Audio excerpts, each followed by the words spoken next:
there's no substitute for life experience, for listening, for learning, for experiencing, for making mistakes. And there's so much that can be taught. And that's why you have so many of these mentor programs, right? Personally, and this is a little controversial, I have never been a fan of these structured mentor programs. Welcome to Leadership and Motivation Unleashed, practical leadership for modern workplaces. A podcast where we explore actionable strategies to help you lead with confidence, build cohesive teams, and create thriving workplace cultures. We're here for the career-focused professionals climbing the corporate ladder, the managers navigating team dynamics, and the leaders shaping the future of work. In each episode, we'll break down challenges, share practical advice, and leave you with insights you can apply today. I'm Patrick Law, your co-host, a Gulf War veteran with over 26 years of corporate leadership experience in banking and payments, blending precision and innovation with a tad of passion to solve big challenges. And I'm Rachel Book, a C-suite trusted advisor and an HR leader with 2 decades of experience at Fortune 50 companies, specializing in building people-first strategies and driving impactful talent solutions. Together, Rachel and I, we combine operational expertise and transformational leadership to bring you real-world advice on leadership, workplace culture, team dynamics, career growth, and anything else that we may want to delve into. So, if you're ready to take your career and leadership skills to the next level, you're in the right place. Let's get started.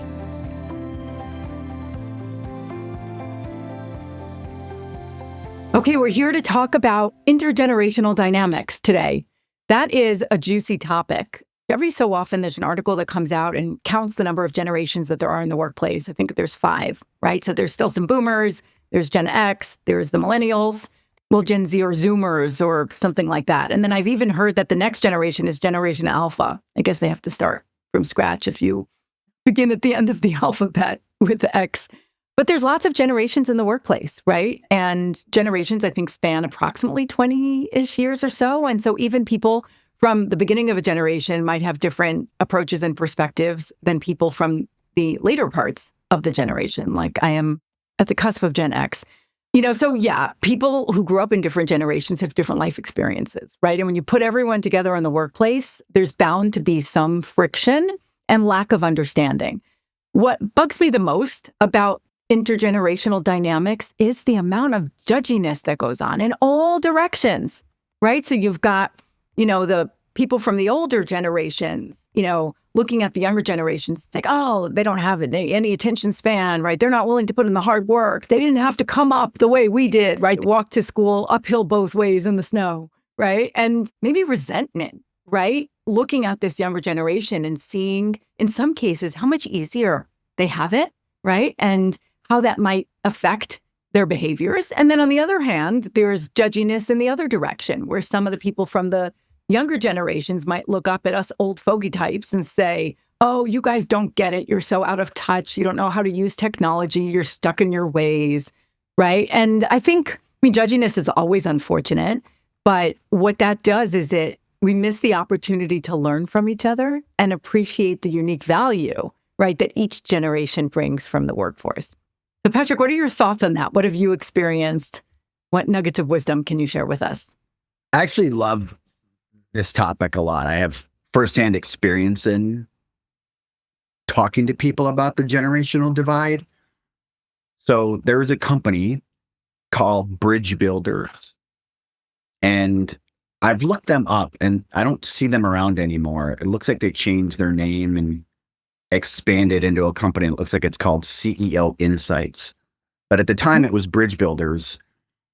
And I'll make sure our producers have a couple of the books they've written, because the woman wrote a couple books on the topic.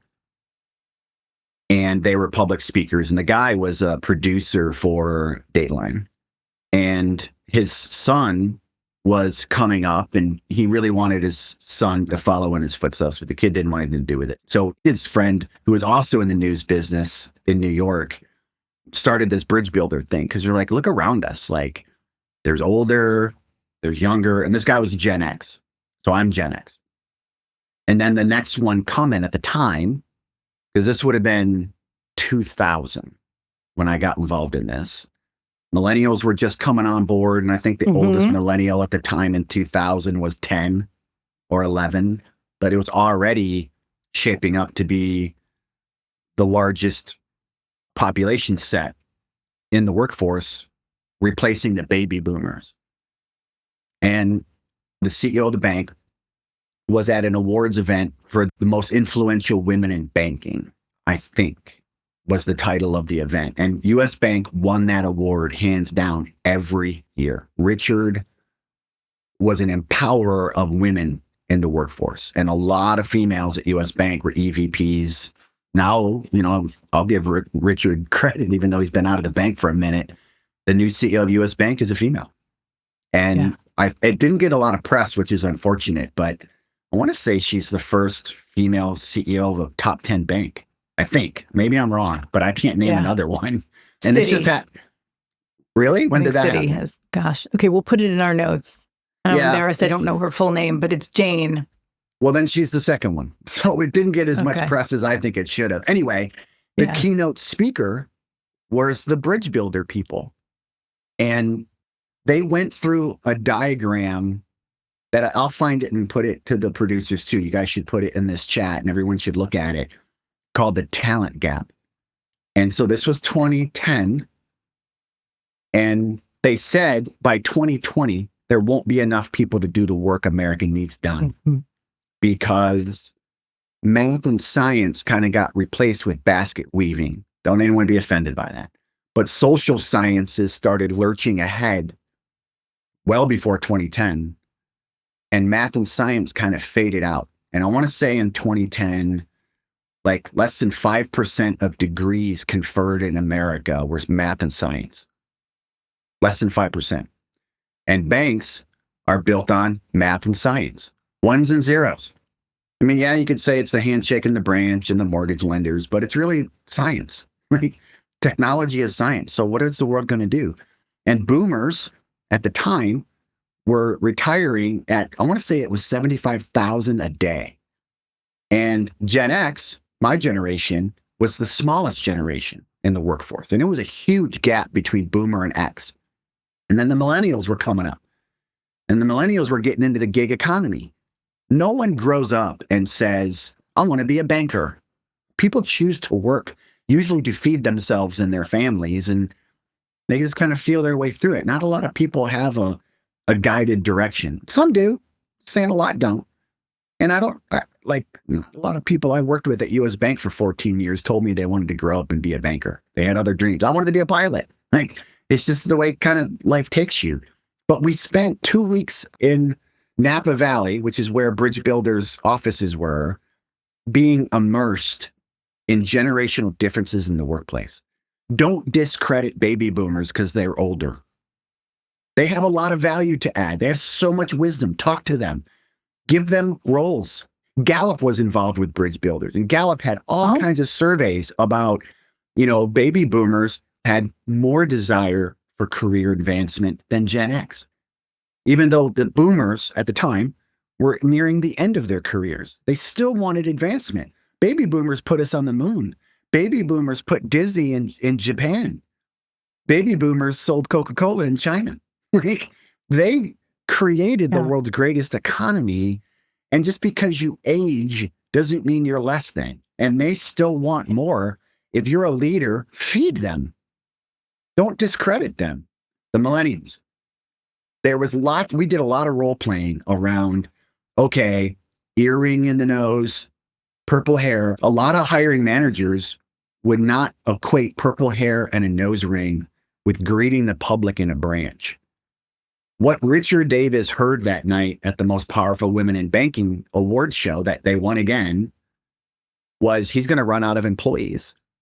So he tasked 15 people that were eager to learn this stuff, to go learn generational differences and biases, and then come back to the bank and speak about it to the whole bank.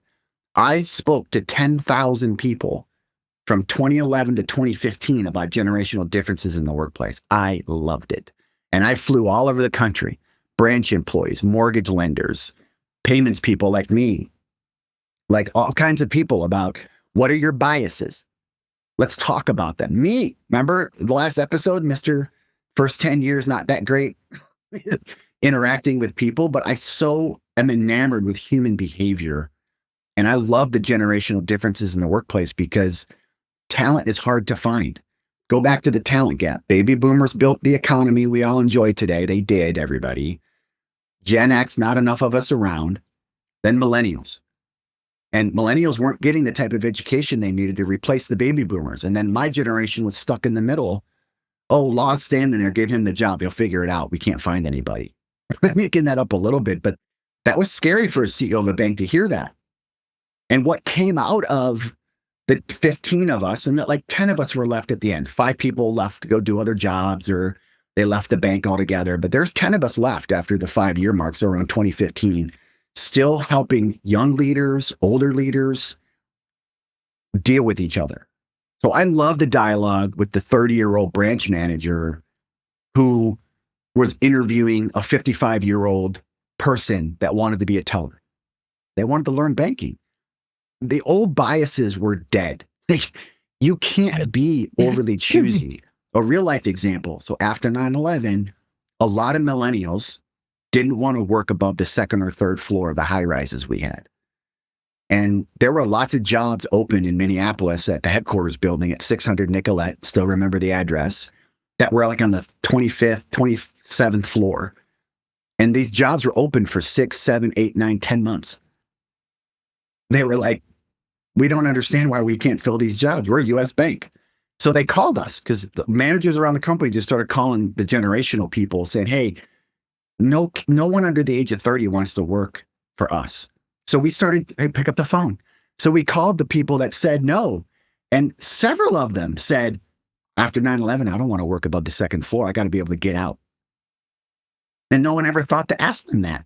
We had offices on the 2nd floor. Hire them on the 2nd floor. Well, but their boss is on the 30th floor. So get in the elevator, ride down and see them. Diversity isn't just your sexual orientation or the color of your skin or your geography or your socioeconomic condition. It's the way you think. And the bank wasn't in a place to think differently about the generations, and it may not have survived. When I got to Fiserv in 2018 and 20, I was doing fine, but in his mind, that's what he heard that night. When I got to Fiserv in 18, 19, and 20, I kept doing the generational sessions. It's amazing how little education is happening in all the workforces about what makes us different. I'm obviously older than Rachel. We have much different experiences than each other, but we don't treat each other any different. Now, is it because of my desire to be smarter about generational leadership and the differences in the workplace? Probably. Is it her background of being a diverse individual, herself, and her profession? Maybe. But think about people who aren't like us that are out in the world working with each other who don't even think about it. And I'm not saying you should program diversity on people's frontal lobe, but I think it's inappropriate if you don't address people's natural biases, and we all have them. When you're in a world lacking talent, the world lacks talent. The world lacks people that want to grind and work. So whether they're older, younger, if they look different than you, talk different than you, doesn't mean their brain is different than you. We all bleed red, and we all have wisdom if we're allowed to unleash it. So I love this topic because it is what keeps corporate America moving, and the country is a company. There's a lot of people out there listening to this that may not like hearing that. The United States of America is a business. We feed ourselves because we work inside a business. We're businesses inside of a business. Yeah. And the government, the military, law enforcement, fire, not the wonderful people in not-for-profits that help all kinds of people out there are filled with 20-year-olds, 30-year-olds, 40-year-olds, 60-year-olds, 70-year-olds, 80-year-olds, and they have to find a way to get along and communicate with each other. I think beyond all the other diversity programs, this is the one that doesn't get fed enough.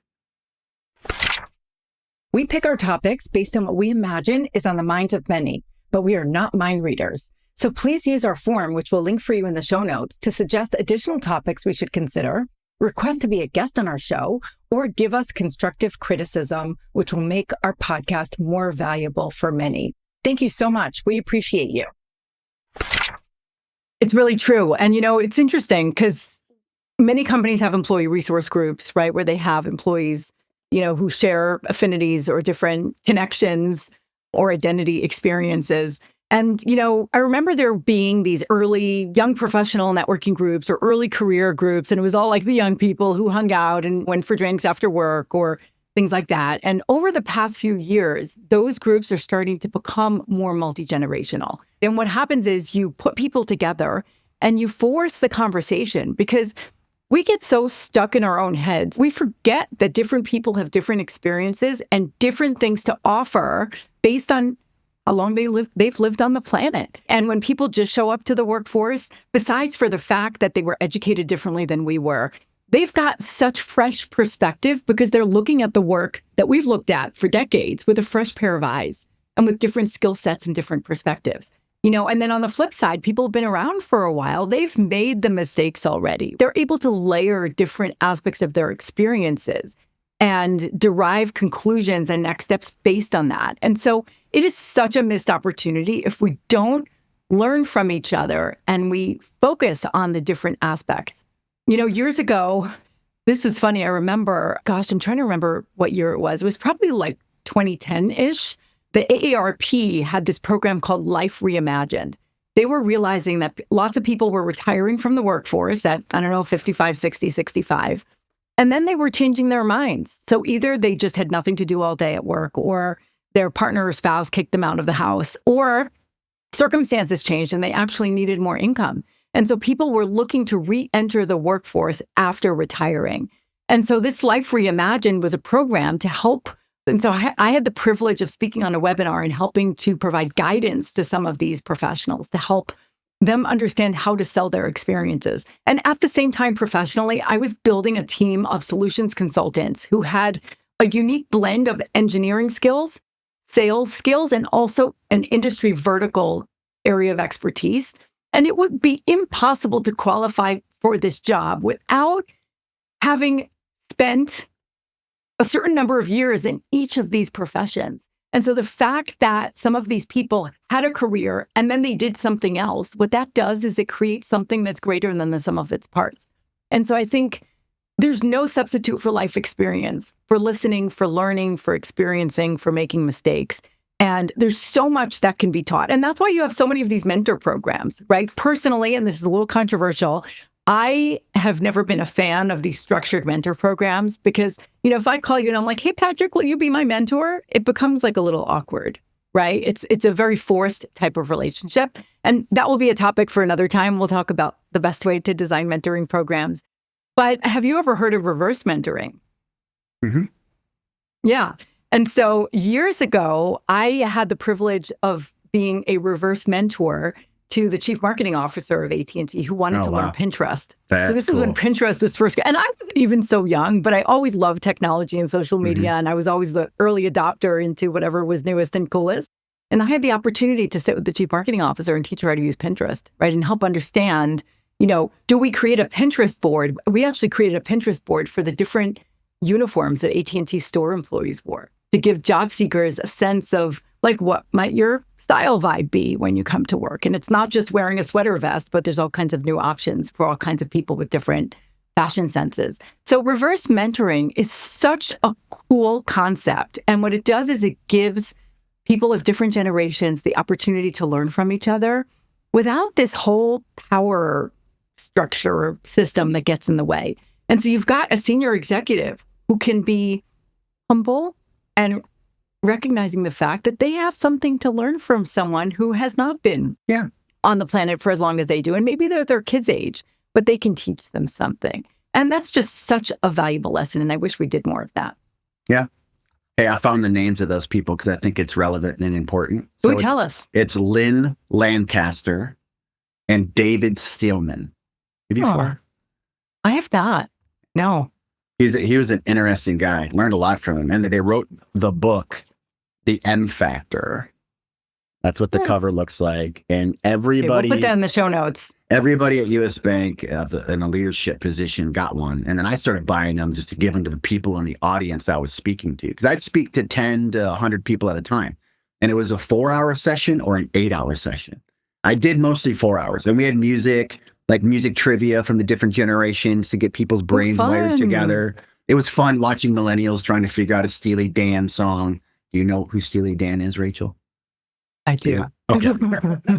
but it made it wasn't I'm just as young as you think I am. All right, well, fine. I think you're pretty young. But I mean, there's lots of like good chatter among people, and it brought people together. Like, name your favorite movie from your formative years. So like if you were born in the 70s like me, mine was Star Wars. Born in the 90s, it was probably X. So, and then you write them on a card and put it in front of you. Like, we made it engaging to get people bolted together in a different way. And you know what? It actually worked. No organization's perfect, but we got pretty close in a lot of the orgs, at least getting people talking differently to each other and understanding the dynamic of execution. And I love what you said about the reverse mentoring. Like, there was a guy at Elan, his name was John Domer. He's still around. Older guy. He was a big dog at PNC Bank in the 70s and 80s, and whatever life happens, and he was still working at an older age. And I would say to the younger crowd, I'm like, why aren't you taking this guy to lunch? I would talk to John Domer, and I would go visit Pittsburgh. I was in Pittsburgh a lot at US Bank, and I would always go see John either first or second, because you can't replicate what that man's seen in the world. I want to say at the time he was 75, Rachel, working. So, but my God, he was the head of marketing at PNC Bank when PNC Bank was probably 3 branches. Like, you'd take me if you hears this, but what a life lesson. So I started getting these under 35-year-old types, taking them to lunch, not out of pity, to grow your brain. You don't know what you don't know. Listen to the guy. Doesn't mean everything he says is going to be like a brick of gold that you can use, but man, knowledge is power, and knowledge comes from everybody, good, bad, or ugly. So, outcomes for me here, that things that people can take action, go read the M Factor. The millennials have taken over the workforce. Aren't you a millennial? I am. All right. So fine. I didn't realize we were in the same generation. So fine. We're both Gen X, but the millennials are coming, man. Like, look at the team we brought here, Rachel. Like, well, the millennials are 40, right? They're taking over. So they're not as young. Yeah. As they should. And now here comes Gen Z. So if you're a leader out there, regardless of what generation you're in, if you have 2 people, you have 2,000 people, brush up on the interactive behaviors and inquisitiveness required to lead an organization that is multi-generational, because it's what you got. Yeah. And like, one last piece for me is, I think it's fascinating that, like, in my brain, and Rachel's probably going to laugh at this, but I'm really 12 years old, like in a 50-year-old body. She's seen it. My wife has seen it. But you don't feel your age. At least I don't. Like, when I run, I feel my age, but I don't feel it mentally.